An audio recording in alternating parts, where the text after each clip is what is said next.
আসসালামু আলাইকুম রহমতুল্লাহি ওবারাকাতুহু।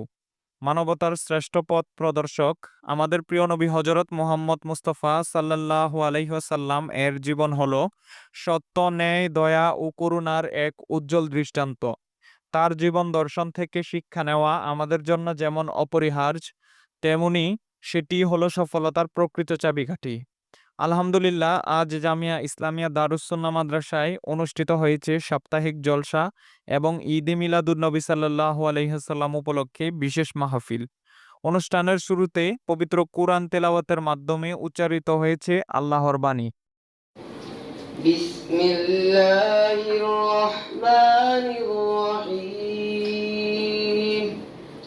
ওয়াস-সামাআ বানাইনাহা বিআইদিন ওয়া ইন্না লামুসিউন ওয়াল আরদা ফারাশনাহা ফানি'মাল মাহিদুন। পরে মাদ্রাসা শিক্ষার্থীরা পরিবেশন করেছেন হামদ, নাত ও গজল, যা উপস্থিত সবার হৃদয়কে করেছে নবীজির ভালোবাসায় আলোড়িত।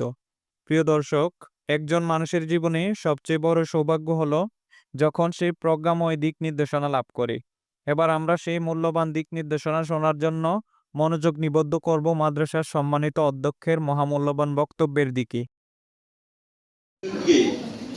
দুজাহানের বাদশা মুহাম্মদুর রাসূলুল্লাহ সাল্লাল্লাহু নবীজি পৃথিবীতে আসছেন, ওদিন সবচেয়ে খুশি না? ওদিন সবচেয়ে আমরা খুশি। ভালোই লোক নবীজি আসছেন, এই মাসে আসছেন নাকি?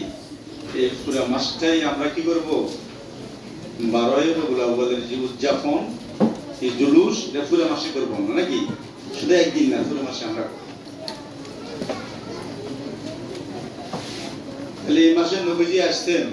আমরা সবাইকে নবীজিকে চিনি আমরা। নবীজি কেমন ছিলেন? নবীজি কেমন ছিলেন?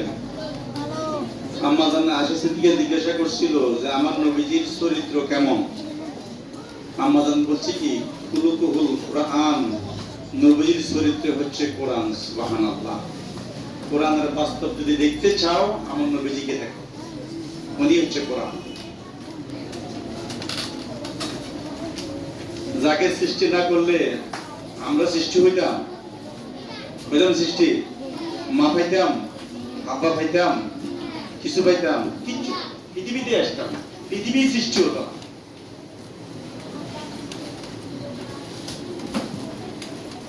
উনি পৃথিবীতে আসছেন তখন সৃষ্টি না, এটা তো আগমন না করছেন, তখন সৃষ্টি কখন? নবীজি জিবরিলকে জিজ্ঞাসা করছিলেন, জিবরিল তোমার বয়স কত? জিবরিল কি বলছেন? আমার বয়স সম্বন্ধে আমি জানি না, তবে এতটুকু জানা আছে, আমার আসমানে একটা তারকা উঠে কয় হাজার বছর, 70,000 বছর পরে একবার উঠে, ডুবে আবার 70,000 বছর পরে আবার কি একবার উঠে। এই তারকাটা আমি 70,000 বার দেখছি। কে বলছে? জিবরিল। 70,000 বছর পরে একবার উঠে, ডুবে আবার কি 70,000 বছর পরে আবার একবার উঠে। তাহলে এই তারকা জিবরিল কবার দেখছেন? 70,000 বার। জিবরিলের বয়স কত? আর নবীজি বলছেন যে তারকা তুমি দেখছো, ওই তারকা হচ্ছে কি আমি মুহাম্মদুর রাসূলুল্লাহ সাল্লাল্লাহু আলাইহি ওয়াসাল্লাম। আমি নবী হইলাম ওই তারকা। নবীর বয়স কত? জিবরিল থেকে কম না বেশি? কম না বেশি? জিবরিলের আগে আমার নবী, সকল সৃষ্টির আগে। তো জিবরিল সৃষ্টি না? সব সৃষ্টি, আল্লাহর পরে সকল সৃষ্টি।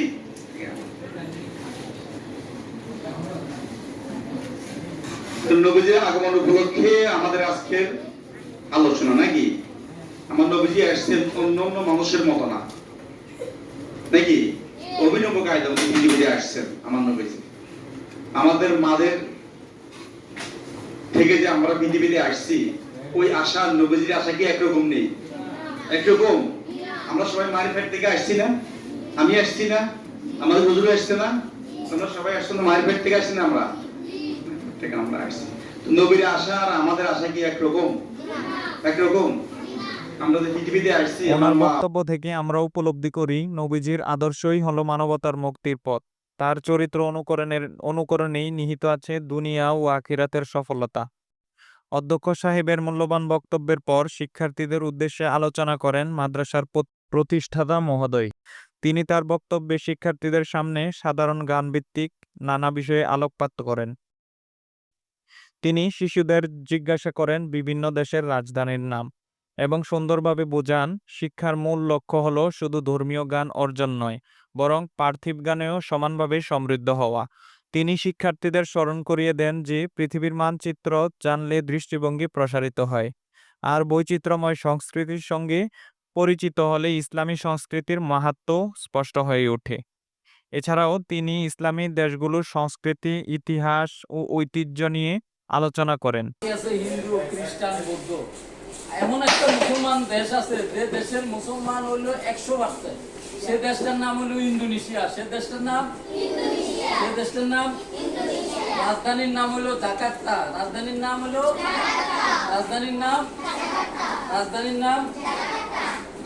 নাম যাতে শিক্ষার্থীরা উপলব্ধি করতে পারে আমাদের দিন কেবল একটি জাতির নয়, বরং সমগ্র বিশ্বের জন্য রহমত।